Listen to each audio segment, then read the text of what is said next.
In the far reaches of our solar system, the Europa Research Outpost represented humanity's boldest scientific venture. 47 scientists and 253 support staff worked diligently, studying the Moon's subsurface ocean for signs of extraterrestrial life. None suspected they would become the first humans to encounter an advanced alien civilization. The Zarkonian scout ship arrived without warning. Its massive hull, resembling polished obsidian with vein-like purple energy conduits, eclipsed Jupiter in the outpost's observation windows. Communication attempts failed. Within hours, the outpost went silent. Jack Winters sat alone in his quarters aboard the Lunar Defense Station Artemis, reviewing mission parameters for a routine patrol when the emergency transmission reached him. The holographic display showed only static, but the audio played clearly: panicked voices, strange mechanical sounds, and then silence. Jack immediately recognized the voice of his brother Sam, Europa's security chief. "Command, this is Winters," Jack said, his voice steady despite the adrenaline surging through his veins. "Request immediate briefing on Europa's situation." Admiral Garrison's weathered face appeared on screen. "Commander Winters, I'm sorry you had to hear that transmission. We believe the outpost has been attacked by an unknown entity." "Unknown entity?" Jack leaned forward. "Admiral, that was clearly a first contact scenario. The official position is that it was a containment breach. Recovery operations are deemed unfeasible." Jack's composure cracked. 300 people are missing, including my brother, and we're calling it a containment breach. We have the satellite imagery. That was an alien vessel. The Admiral's expression hardened. "Commander, this conversation is over. Return to your assigned duties." The screen went black. Jack stared at it for several seconds before accessing the classified satellite footage. The images confirmed his fears. A massive ship unlike anything humans had designed, using technology that defied current scientific understanding. More disturbing was the thermal imaging showing hundreds of human-sized heat signatures being transported from the outpost to the vessel before it accelerated beyond Jupiter's orbit at impossible speeds. 2 days later, Jack stood in Dr. Patricia Miller's laboratory at the classified Proxima facility on the far side of the Moon. The scientist pulled up scans of the alien vessel's energy signature. "It's definitely not human tech," Patricia said, adjusting her glasses. "The energy output is unlike anything we've seen, but we can track it. They're heading toward the Epsilon Eridani system. How long would it take us to follow them with conventional drives?" Jack asked. Patricia laughed without humor. "About 70 years. And with the Ascendant." Her fingers froze over the keyboard. "Jack, you can't be serious. The Ascendant isn't ready. The shadow drive is theoretical at best, catastrophic at worst. Is it functional? Technically, yes, but..." That's all I needed to know. Jack turned to leave. "They're calling it a suicide mission," Patricia called after him. "Command won't authorize it." Jack paused at the door. "I'm not asking for authorization." 48 hours later, Jack had assembled a team of 5 specialists, each with reasons to join a mission command had explicitly forbidden. The Ascendant waited in a classified hangar, sleek and small compared to conventional military vessels, designed for stealth rather than combat. Lieutenant Olivia Hayes approached Jack as pre-launch checks completed. "You realize we're committing career suicide at best, actual suicide at worst?" she asked. Jack nodded, studying the star chart showing the alien vessel's trajectory. "The alternative is abandoning 300 people to whatever fate these aliens have planned." "What makes you think we can succeed where an entire military would fail?" Engineer Susan Blake asked, joining them. "Because they won't expect us," Jack replied. "They took our people assuming we couldn't follow. They've never encountered humans before. They don't know what we're capable of." As the hangar doors opened to the vacuum of space, Jack thought of his brother and the others. The mission seemed impossible, but throughout history, humanity had accomplished the impossible when failure wasn't an option. The Ascendant slipped from its berth, vanishing among the stars as its experimental shadow drive engaged, beginning humanity's first journey beyond the solar system. Lieutenant Olivia Hayes sat at the navigation console, her fingers dancing across holographic controls as the Ascendant pushed deeper into space. The experimental shadow drive hummed quietly, cloaking them from detection, while bending physics in ways humanity had only theorized until now. 3 days into their unauthorized mission, the reality of their situation was sinking in. "Status report," Jack called from the command chair, his voice betraying the fatigue they all felt. "Shadow drive operating at 94% efficiency," Susan reported from engineering. "But we'll need to drop out of stealth in approximately 18 hours to prevent core degradation." "Navigation confirms we're following the alien vessel's energy trail," Olivia added. "At current speed, we'll reach Epsilon Eridani in 12 days. Jack nodded, studying the crew he had chosen for this impossible task. Each member had been selected not just for their skills, but for their personal connection to the mission. Dr. Alan Wright hunched over his workstation, analyzing the limited data they had on the aliens. At 52, he was the oldest crew member, a brilliant xenobiologist whose controversial theories about silicon-based life forms had ended his academic career. When Jack approached him, Alan had been working as a consultant for pharmaceutical companies, his groundbreaking research gathering dust. The atmospheric composition of their ship suggests a methane-rich environment, Alan announced, not looking up from his screens. "If I'm right about their biology, they'll find our captives difficult to contain. Human adaptability might work in our favor." Across the bridge, Communications Officer Natalie Reeves listened intently to something through her headset. Her fingers moved rapidly, sorting through patterns of electromagnetic noise. Before joining the mission, she had been 3 months from retirement, having spent 20 years deciphering potential alien transmissions. No one had taken her seriously until now. "I'm detecting communication bursts," she said suddenly. "Same frequency patterns as the ship that took our people. There's a network of them ahead." Security Chief Daniel Morris moved closer to her station, his muscular frame tense. Before joining the military through a rehabilitation program, Daniel had been serving time for theft. His intimate knowledge of security systems, gained from years circumventing them, made him invaluable. "Can they detect us?" he asked, one hand resting on the pulse weapon at his hip. "Not while the shadow drive is functioning," Susan answered from engineering. In her previous position, she had been the shadow drive's lead designer, only to see the project shelved as too dangerous by military bureaucrats. The Ascendant represented her life's work. Jack called them together as the ship continued its automated journey. They gathered around the central holodeck, displaying a 3-dimensional map of known space, with their projected course illuminated in blue. "We know very little about what we're facing," Jack admitted. "The Zarkonians, as they call themselves according to the fragmented communications Natalie has intercepted, have technology centuries beyond ours. They've conquered multiple star systems. We are one ship with experimental technology." "So, why do you think we have a chance?" Daniel asked bluntly. "Because of who we are," Jack replied. "Each of you joined this mission knowing the risks. Each of you has something personal at stake." He looked at each crew member. Olivia's sister is a biologist at Europa. Alan's theories about silicon-based life might save the captives. Susan built this ship to prove what humanity could achieve. Daniel knows how to break any security system ever built. Natalie has spent her career preparing for this exact scenario. The central display shifted to show images of the Europa outpost personnel, scientists, engineers, maintenance workers, all now captives. "They took our people assuming we couldn't follow," Jack continued. "They don't know that humans don't abandon their own. They don't understand what we're willing to risk."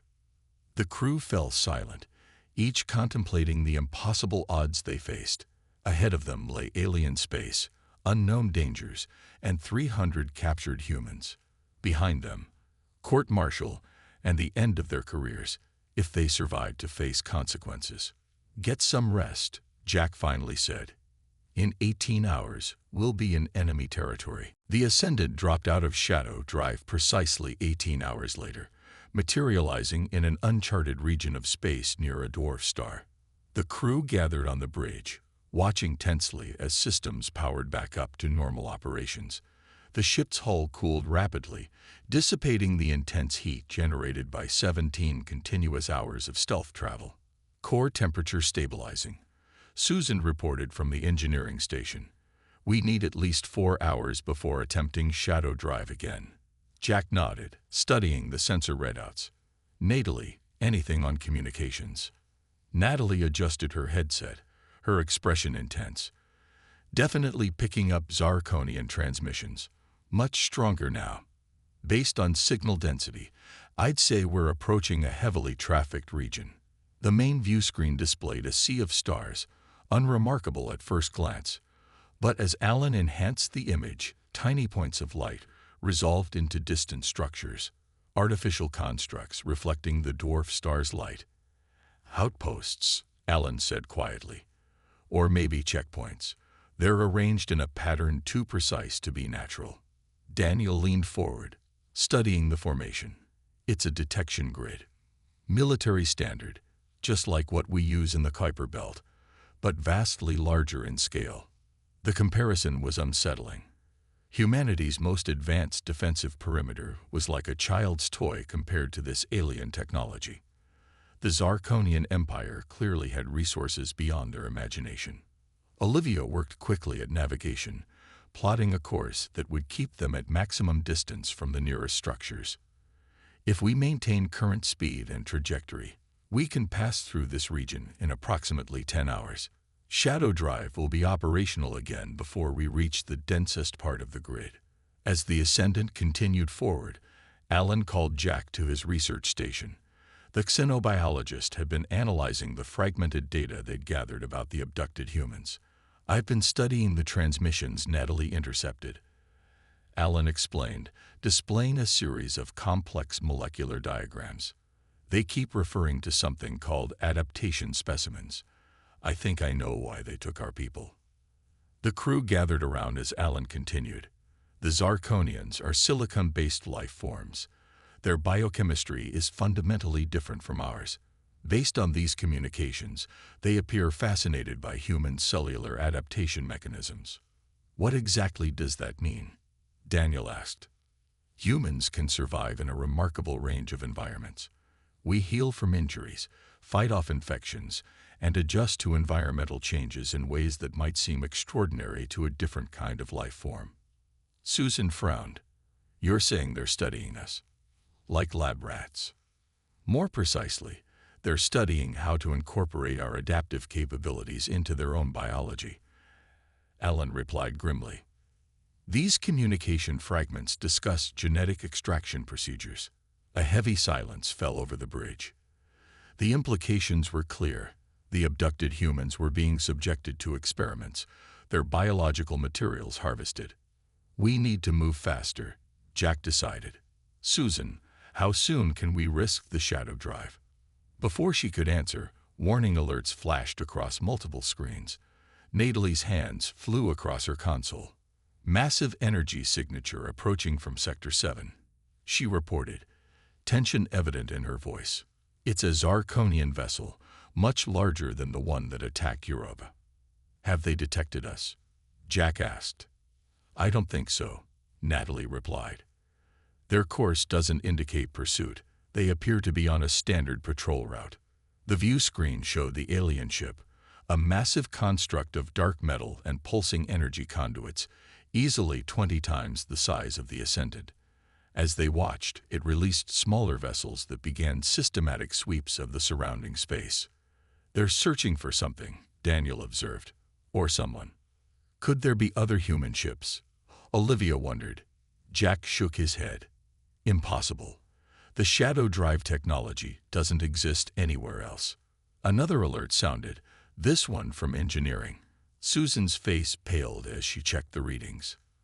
The shadow drive coolant system is showing microfractures, she reported. We can't risk using it again until repairs are made. We need to find somewhere to hide. As the alien patrol ships expanded their search pattern, the Ascendant's crew faced a grim reality. They were deep in enemy territory with damaged stealth capabilities and a massive Zarkonian warship between them and their destination. The Ascendant drifted silently toward a small planetoid on minimal power, its trajectory carefully calculated to appear like natural movement. The massive Zarkonian warship continued its patrol pattern, seemingly unaware of the human vessel hiding in plain sight. Scanners show the planetoid has a thin atmosphere, primarily nitrogen and methane. Olivia reported from navigation. Surface gravity approximately 0.4 Earth standard. There's an artificial structure on the dark side. Mining operation, Daniel said, enhancing the image. Looks automated, minimal security. Jack weighed their options. Without the shadow drive, they were exposed. The coolant system needed repairs they couldn't perform while drifting in space. Take us in, Olivia. Approach vector that keeps the planetoid between us and the Zarkonian patrol. The Ascendant descended slowly toward the dark side of the small world. As they approached, they observed more details of the mining facility. Excavation equipment, processing units, and small transport vessels, all operating with precision but no visible workers. I'm detecting life signs, Alan announced suddenly. Not Zarkonian, different biosignature entirely. The ship touched down half a kilometer from the facility, nestled between rocky outcroppings that would help mask their energy signature. Jack assembled the away team, himself, Daniel, and Susan, who needed to acquire materials to repair the coolant system. Atmosphere is breathable with supplemental oxygen, Alan informed them as they prepared in the airlock. Temperature is -70°C, so thermal gear is essential. The 3 crew members stepped onto the planetoid's surface, immediately feeling the light gravity. Their boots activated with magnetic anchors to prevent them from accidentally launching themselves into the thin atmosphere. Around them stretched a barren landscape of dark, jagged rock, illuminated only by distant starlight and the soft glow from the mining facility. Stay alert, Jack cautioned. We need materials for repairs, not a confrontation. They approached the facility cautiously. Up close, they could see the operation was extracting some kind of crystalline material from deep shafts. The facility's architecture was distinctly alien, angular, and utilitarian, with strange geometric patterns etched into metal surfaces. Susan scanned the structures.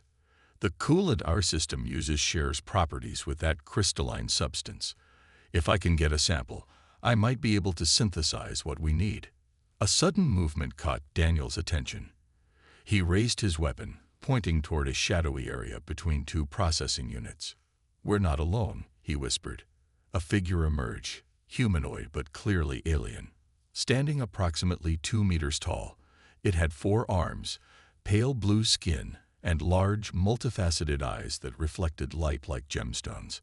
The creature wore what appeared to be a mining uniform with symbols that differed from those they'd observed on Zarkonian communications. The alien raised its upper set of arms in what might have been a gesture of peace or surrender. It spoke, producing sounds unlike any human language. Natalie, Jack called through his comm. We need translation assistance.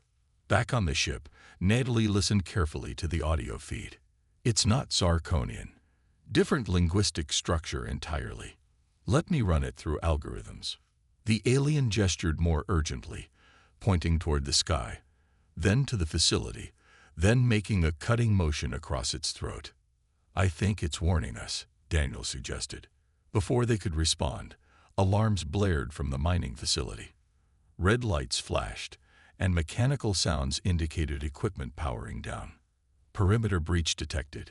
Came a mechanized voice in the alien language, which their comms couldn't yet translate. The 4-armed alien grabbed Jack's arm, pulling him toward a concealed entrance in the facility's outer wall. It gestured frantically for all 3 humans to follow. We don't have much choice, Susan said, eyeing the sky where lights had appeared.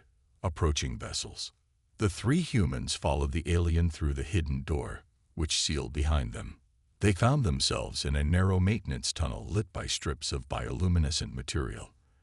The alien moved quickly, leading them deeper into the facility's underbelly. "Natalie, any progress on translation?" Jack whispered into his comm. "Working on it," she replied.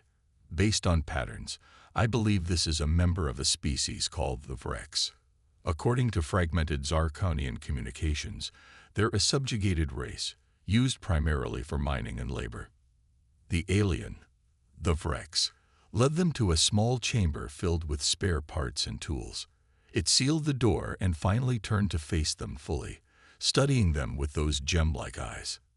It tapped its chest. Jack stepped forward, placing a hand on his chest. "Jack, we are humans." He gestured to his companions. Susan, Daniel. The alien, Kazrel, repeated their names with unusual intonation. Susan moved cautiously toward the scattered parts in the chamber, scanning them with her handheld device. "Some of these components might work for our coolant system," she whispered to Jack. Kazrel watched them intently, then activated a small device on his wrist. A holographic display appeared, showing crude images of bipedal figures being taken by larger ships. "I think he knows about the abduction," Daniel said quietly. Jack nodded. "Natalie, any progress on translation?" "Partial." Her voice came through their comms. "I'm feeding a basic translation algorithm to your devices now. It won't be perfect, but it might help with simple communication." Their comm units beeped as they received the update. Jack activated his translator and spoke slowly. "We are looking for our people, taken by Zarkonians." The translation emerged as a series of clicks and warbling sounds. Kazrel's multifaceted eyes widened. He responded, and their devices translated his words into broken English. "Zarkonians take many species. You first humans taken. Much interest in your kind." Jack exchanged glances with his team. "Do you know where they were taken?" Kazrel's 4 arms made complex gestures as he spoke. "Zarkon Prime, center of Empire, where all special specimens go." The news hit them hard. Infiltrating some remote outpost was one thing, but Zarkon Prime would be the most heavily defended location in the entire Empire. "Why are you helping us?" Daniel asked, still suspicious. Kazrel's translation came through haltingly. "Vrex enslaved for generations. Mining, labor, experiments. Zarkonians believe themselves superior to all life. We wait for opportunity to resist." Above them, they heard movement, heavy footsteps, and mechanical sounds. "Patrol droids," Kazrel explained, "searching for intruders." He pointed to their ship on his holographic display. "Your vessel discovered soon." Jack made a quick decision. "Susan, take what you need for repairs. Daniel, help her." He turned to Kazrel. "We need to return to our ship before it's discovered." Kazrel shook his head. "Too late. Patrol ships already searching landing area." As if confirming his words, their comms crackled with Olivia's tense voice. "Jack, we've got company. 2 small Zarkonian vessels circling the landing site. Alan and Natalie are powering down all non-essential systems, but they'll detect us soon." Susan had gathered several crystalline components and some tools. "I can work with these, but I need at least 2 hours to implement repairs." "We don't have 2 hours," Daniel pointed out. Kazrel touched his wrist device again, bringing up a schematic of the mining facility. He pointed to a large structure near the center. "Transport bay. Small cargo ships. Could reach your vessel." Jack studied the alien carefully. "Why would you risk helping us?" Kazrel's translation came through clearly this time.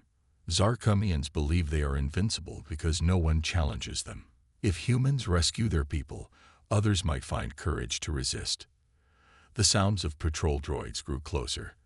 They had minutes at most before discovery. "Kazrel," Jack said, making a split-second decision, "would you consider coming with us? Your knowledge of Zarkonian systems would be invaluable." The alien stared at Jack for a long moment, all 4 arms perfectly still. Then he touched the insignia on his mining uniform and ripped it off. "Vrex have waited many cycles for a chance to fight back. The translation came. "I will help humans if you promise one thing." "What's that?" Jack asked. "When you free your people, help free mine." Jack extended his hand, a human gesture of agreement. After a moment's hesitation, Kazrel grasped it with his upper right hand. "Let's move," Jack ordered. "We need to reach the transport bay, get to our ship, and make repairs before the Zarkonians realize what's happening." The unlikely allies moved quickly through the maintenance tunnels, guided by Kazrel's intimate knowledge of the facility. Above them, patrol droids continued their search, unaware that the first alliance between humans and Vrex had just been formed, a small spark of resistance that would soon grow into something much larger. As they approached the transport bay, alarms suddenly blared throughout the facility. Their time had just run out. Kazrel moved with surprising agility as alarms echoed through the mining facility. His 4 arms worked in perfect coordination, bypassing security panels and sealing doors behind the group. The transport bay loomed ahead, a cavernous space housing several small cargo vessels. "Security protocols activated," Kazrel explained as they took cover behind storage containers. "Facility lockdown in 2 minutes." Daniel peered around the container, assessing the situation. 4 patrol droids guarding the ships. Automated defense turrets on the ceiling. Jack activated his comm. "Olivia, status report." "Not good," came her tense reply. 3 Zarkonian vessels now circling our position. They're scanning the area but haven't pinpointed us yet. The planetoid's mineral composition is interfering with their sensors. "We need a diversion," Jack decided, looking at the cargo ships. "Susan, can you still make the repairs with what you've gathered?" Susan nodded, clutching the crystalline components. "Yes, but I need time and a stable environment." Kazrel pointed to the smallest cargo vessel. "That ship has minimal security, used for short-range transport only." "Then that's our target," Jack said. He turned to Daniel. "Think you can handle those patrol droids?" Daniel checked his pulse weapon, adjusting the settings. 4 droids, 5 seconds each. "Give me cover fire." Jack nodded. "On my mark. 3, 2, 1. Daniel rolled from behind the container, firing with precision. His first shot struck a patrol droid directly in its sensor array, sending it crashing to the floor. Jack emerged from the opposite side, providing cover fire that forced the remaining droids to divide their attention. The automated turrets swiveled toward the commotion, but Kazrel was already moving. Using all 4 limbs, he scrambled up a support column and leaped onto the nearest turret, attaching a small device to its base. The turret sparked and froze in position. Susan made a dash for the cargo ship, keeping low. The patrol droid spotted her and fired, the energy blast missing her by centimeters. Daniel responded with 2 rapid shots, disabling the droid. "Facility lockdown imminent," announced an automated voice in the Zarkonian language. Heavy shields began descending over the bay's exterior doors. "Move," Jack shouted, providing covering fire as Susan reached the cargo ship's access ramp. Daniel disabled another droid, but the 4th proved more resilient, dodging his shots and returning fire. A blast caught Daniel in the shoulder, spinning him around. He dropped to one knee but continued firing. Kazrel disabled a second turret, then swung down to engage the final droid directly. Using his multiple limbs to confuse the droid's targeting systems, he managed to get close enough to jam a mining tool into a joint in the droid's armor. 90 seconds to lockdown, the automated voice warned. Susan had the cargo ship's door open. "I'm in. Systems are active." Jack helped Daniel to his feet. The security chief grimaced but could move. They raced toward the ship as Kazrel finished disabling the final droid. The cargo vessel's engines hummed to life as they boarded. Susan took the pilot's position, quickly familiarizing herself with the alien controls. "Kazrel, we need exit coordinates," she called. The Vrex joined her at the console, his 4 arms moving across multiple control surfaces simultaneously. "Setting course to your ship's location.